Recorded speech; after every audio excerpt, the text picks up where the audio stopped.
Salam şagirdlər, bu dərsimizdə sizlərlə baxaq birinci yarım il üzrə ümumiləşdirici tapşırıqlar hissəsində verilən məsələlərin izahlarına. Başlayaq birinci sualdan.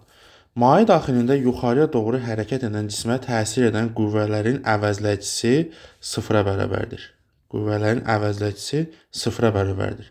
Cismə təsir edən ağırlıq qüvvəsi 10 Newton, Arximed qüvvəsi isə 13 Newton olarsa, mayenin müqavimət qüvvəsini tapın. Uyğun qüvvə diaqramını qurun. İlk öncə qüvvə diaqramını göstərək. Ağırlıq qüvvəsi, cismə təsir edən ağırlıq qüvvəsi şaqili istiqamətdə aşağıya doğru. Sonra oxun istiqaməti yuxarıdır, yəni cisim yuxarıya doğru qalxır. Demək ki, mayenin müqavimət qüvvəsi həmişə hərəkətin əksi istiqamətidir. Müqavimət qüvvəsi aşağıya doğru. Bir də cismə maye tərəfindən yuxarı istiqamətdə Arximed qüvvəsi təsir edir. Arximed qüvvəsi təsir edir. Şərtdə bizə dedi ki, əvəzləyici qüvvə sıfıra bərabərdir. Əvəzləyici qüvvə sıfıra bərabərsə, demək bizim cisim maye daxilində sabit sürətlə hərəkət edir və bərabərdir konstant. Əvəzləyici qüvvənin sıfır olması üçün yuxarı istiqamətdə təsir edən Arximed qüvvəsi aşağı istiqamətdə təsir edən ağırlıq qüvvəsi ilə müqavimət qüvvəsinin cəminə bərabər olmalıdır. İndi məsələdə bizə ağırlıq qüvvəsini 10 Newton verib. Ağırlıq qüvvəsi 10 Newtondur. Arximed qüvvəsi isə 13 Newtondur. Arximed qüvvəsi 13 Newtondur. Onda belə çıxır ki, müqavimət qüvvəsinin qiyməti nə qədər olmalıdır? F müqavimət bərabərdir 3 Newton olmalıdır. Bizdən müqavimət qüvvəsini istədi. Cavabımız 3 Newton. Baxırıq ikinci suala.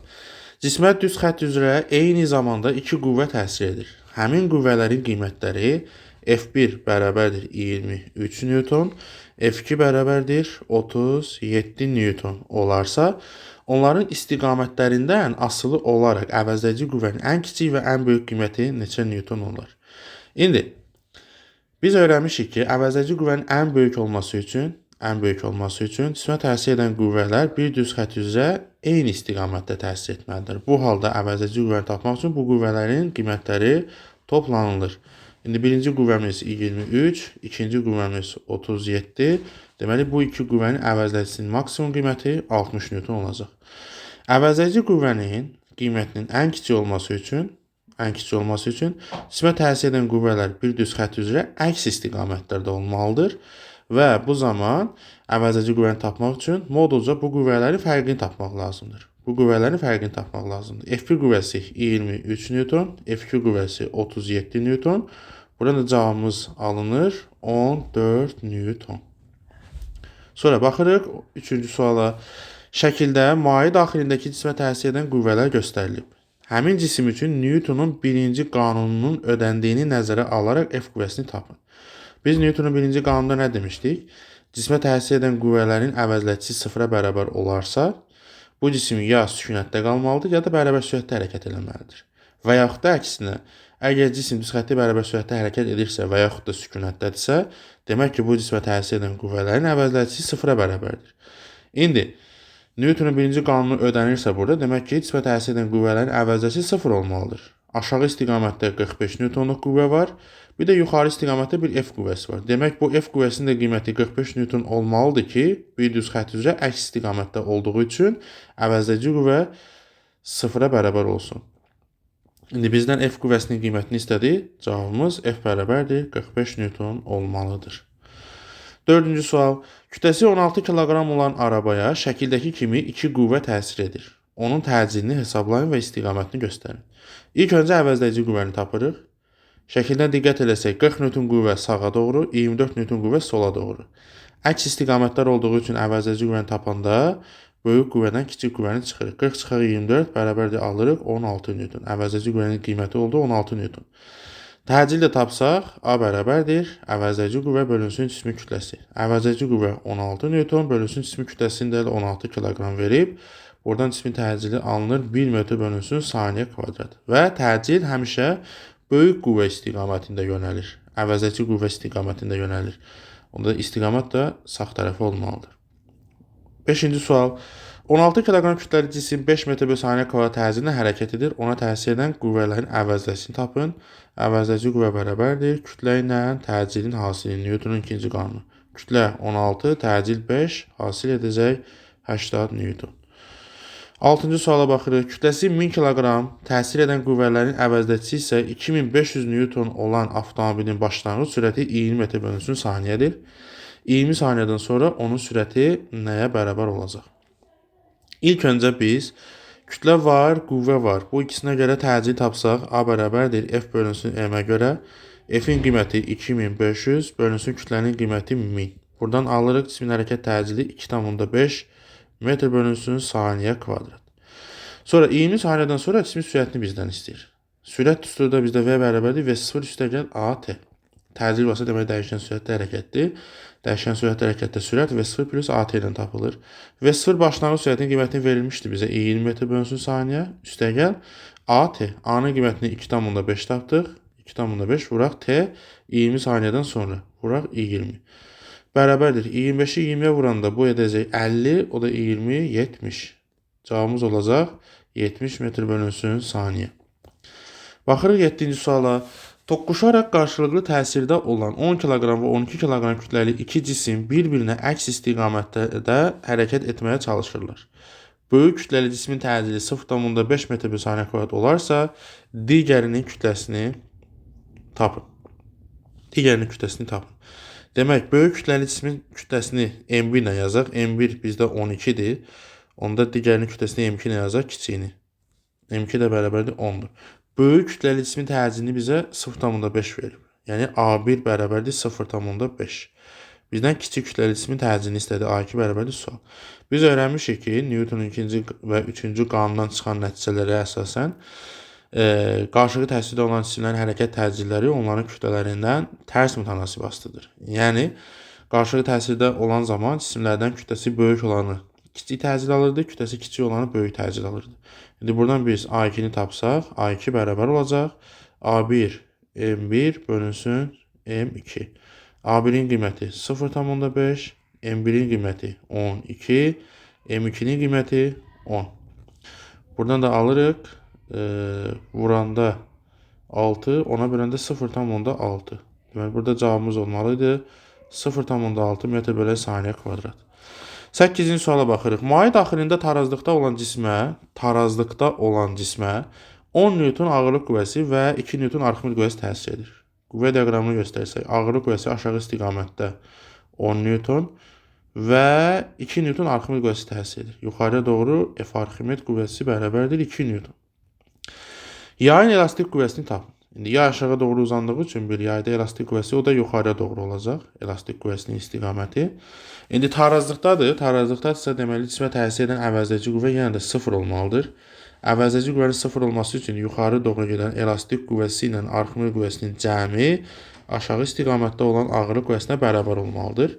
İndi biz buradan elastik qüvvəsini tapsaq, ağırlıq qüvvəsindən arximil qüvvəsini çıxmalıyıq. Ağırlıq qüvvəsinin qiyməti 10 Newton verilmişdi. Arximil qüvvəsi 2 Newton verilib. Onda elastik qüvvəsinin qiyməti olacaq 8 Newton. 9-cu sual. Yayın elastik qüvvəsinin ədədi qiymətinin onun uzanmasına asılı qrafiki verilib. Qrafikə əsasən x1 uzanmasını hesablayın. İlk öncə qrafik üzərində verilən bu nöqtəyə görə, bu nöqtədə yəni adlandıraq buna A nöqtəsi, buna B nöqtəsi desək, bu A nöqtəsinə görə yayın sərtliyini tapaq. K bərabərdir, Hooke qanunundan, F bərabərdir Kx düsturundan, K-nı tapsaq, olacaq F bölünsün X. Buradan F-in qiyməti, A nöqtəsinə uyğun F-in qiyməti 5 Newton bölünsün X. A nöqtəsinə uyğun X-in də qiyməti 2 santimetrlə verib. Bizə metrlə yazsaq, olacaq 0,2 metr. Buradan alırıq 500 bölünsün 2, 250. Yayın sərtliyini tapdıq 250. Newton bölünsün metr. Newton bölünsün metr. İndi bizdən istədiyi B nöqtəsinə uyğun uzanmanı tapmaqdır. Yəni x1 tapmaq. İndi F bərabərdir Kx düsturundan x1-i tapsaq, x bərabərdir F bölünsün K. Da bərabərdir. F-in qiyməti, B nöqtəsinə uyğun F-in qiyməti 10-dur. K-nın qiymətində 250 tapmışdıq. 250 tapmışdıq. Sıfıra getdik ixtisara 1-i bölürük 25-ə. O da edəcək 0,4 metr. Santimetrlə yazsaq 4 santimetr. Cavabımız olmalıdır 4 santimetr.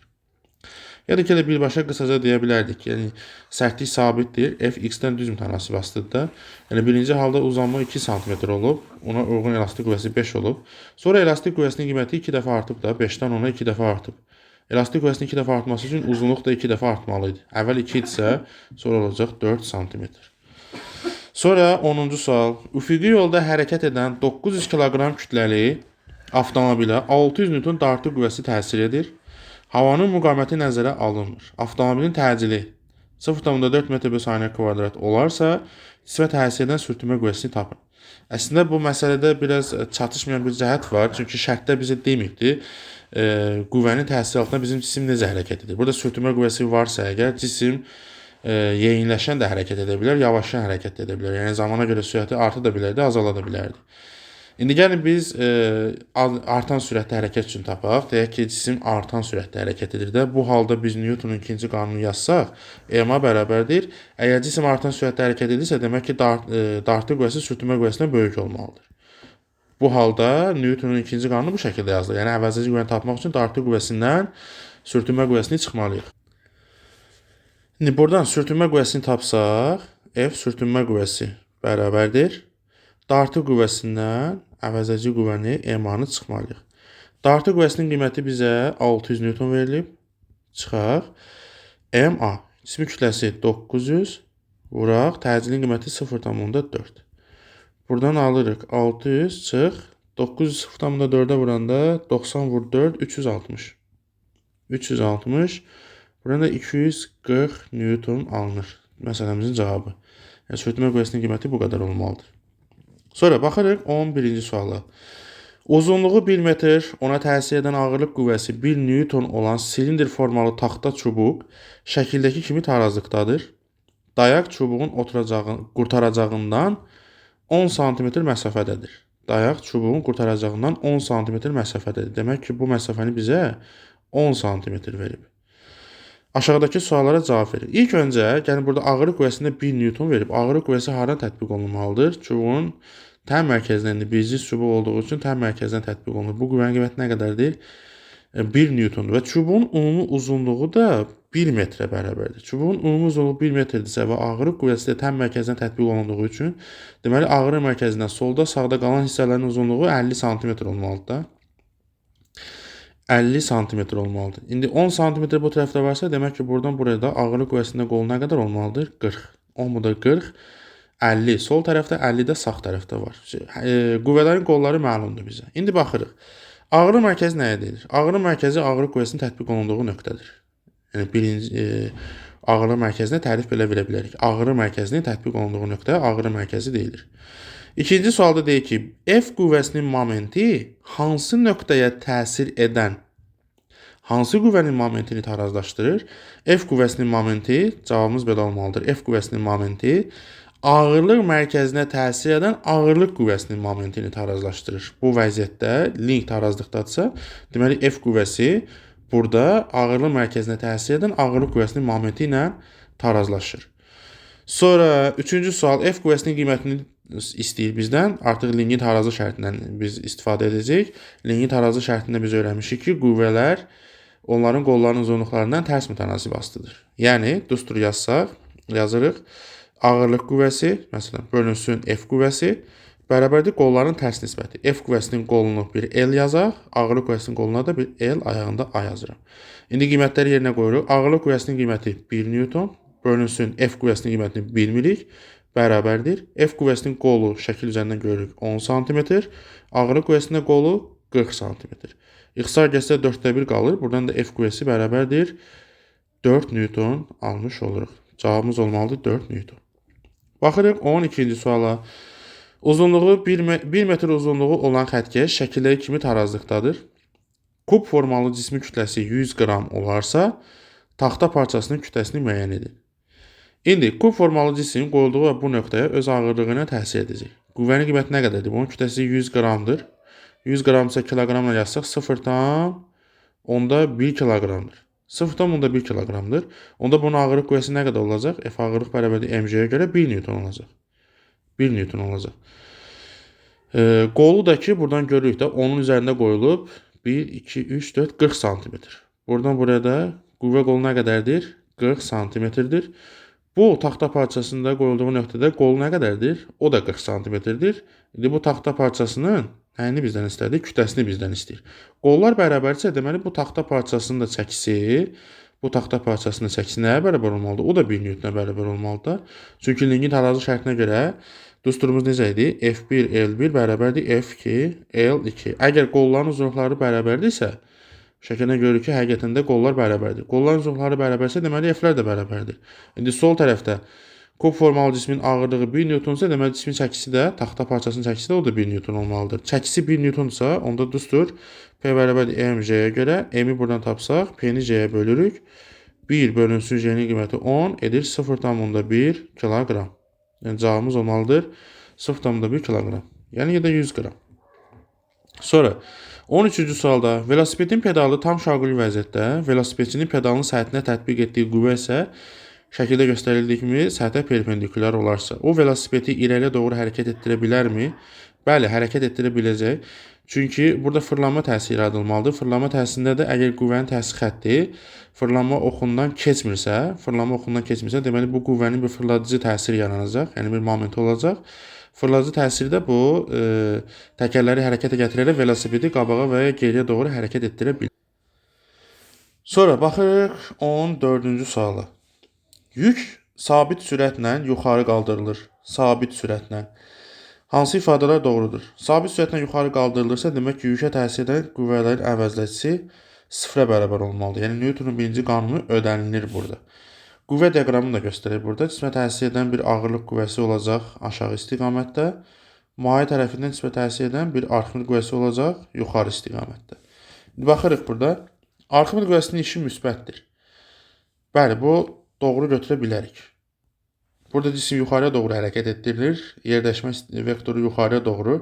Arximit qüvvəsi o da yuxarı istiqamətdə olduğu üçün, deməli burada arximit qüvvəsinin işi müsbətdir. Yəni biz mexaniki iş dərsindən öyrənmişdik ki, əgər qüvvə ilə yerləşmə arasında bucaq 0 dərəcədirsə, yəni ikisi də eyni istiqamətdədirlərsə, deməli həmin qüvvənin gördüyü iş müsbətdir. Sonra ağırlıq qüvvəsinin gördüyü iş mənfidir. Bəli, burada da ağırlıq qüvvəsi yerləşməyə əks istiqamətdə olduğu üçün ağırlıq qüvvəsinin gördüyü iş mənfidir. Onu da doğru götürmək olar. Sonra üçüncü, əvəzləyici qüvvənin işi 0-a bərabərdir. Bu da doğrudur. Çünki burada əvəzləyici qüvvə yoxdur. Cismə əvəzləyici qüvvə təsir etmədiyi üçün 0 olduğu üçün, deməli əvəzləyici qüvvənin işi 0-a bərabərdir. Suyun müqavimət qüvvəsinin işi mənfidir. Suyun müqavimət qüvvəsi də cismin hərəkətinin əksinə yönəlib də. Hərəkətə əks istiqamətdə yönəldiyi üçün suyun müqavimət qüvvəsi də mənfi iş görəcək. Suyun müqavimət qüvvəsinin işi mənfidir. Onu da doğru götürmək olar. Cismin yerə nəzərən potensial enerjisi artır. Yerə nəzərən cismin potensial enerjisi artır. Bu da doğrudur. Çünki yuxarıya doğru qalxdıqca hündürlük artdığı üçün potensial bərabərdir. mGh düsturuna görə hündürlük artırsa potensial enerji o da artır. Cismin kinetik enerjisi dəyişmir. Bu da doğrudur. Çünki cisim yuxarıya doğru sabit sürətlə qaldırılır. Sabit sürətlə qaldırılırsa, sürət dəyişmirsə, kütlə də zaten sabitdir. Ona görə kinetik enerji də dəyişməz. Onda belə çıxır ki, bütün variantlar bizdə doğrudur da burada. Cisimə təsir edən qüvvələrin istiqamətlərini şəkil üzərində göstərərək cavabını əsaslandır. Sonra baxırıq 15-ci suala. Yer səthindən 5 metr hündürlükdə sabit sürətlə uçan dron sahəyə dərman səpir. Dronun yüklə birlikdə kütləsi 40 kq, sürəti isə 2 metr/saniyədir. Dronun kinetik enerjisini hesablayın. Dronun kinetik enerjisi bərabərdir mv² bölünsün 2. Yüklə birlikdə dronun kütləsi 40 kq, vuraq sürət 2 metr/saniyədir, kvadratı 4 bölünsün 2. Kinetik enerji üçün tapdıq 80 joule. Sonra dronun yer səthinə nəzərən potensial enerjisini istədi. Potensial enerji bərabərdir mgh. M-in qiyməti 40, J-nin qiyməti 10, hündürlük 5. Buradan alırıq 400 2000. 2000 joule da potensial enerjinin qiymətidir. Və bir də tam mexaniki enerjini istədi. Tam enerji bərabərdir potensial enerji ilə kinetik enerjinin cəminə. Potensial enerjinin qiyməti 2000 joule. Kinetik enerjinin qiyməti 80. Onda tam enerjinin qiyməti olacaq 2080 joule. Sonra baxırıq 16-cı suala. Düzxətti bərabər sürətdə hərəkət edən avtomobil 20 metr məsafəni 1 saniyəyə gedir. Avtomobilin dartı qüvvəsi 3,68 kN olarsa, onun gücünü hesablayın və at qüvvəsindən ifadə edin. Baxaq.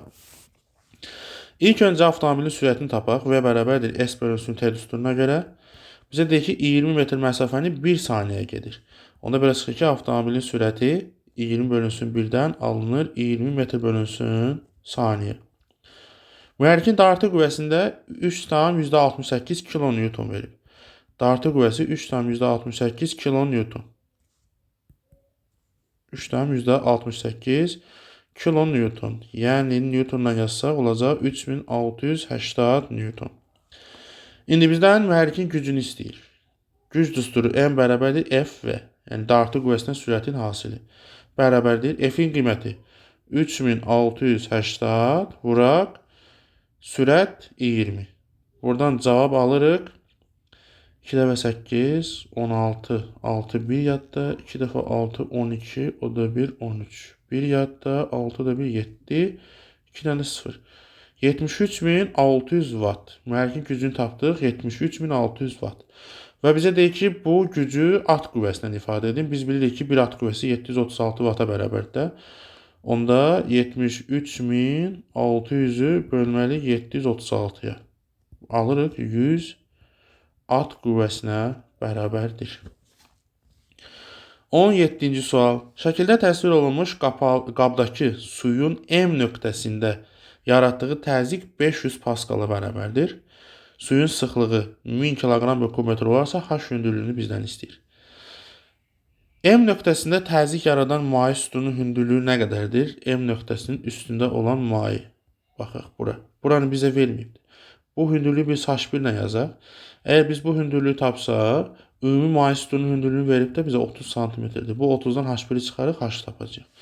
İndi mayenin M nöqtəsində yaratdığı təzyiq üçün P bərabərdir rho J H düsturunu yazıq, H1. Buradan H1-i tapsaq, H1 bərabərdir, olacaq P bölünsün rho J.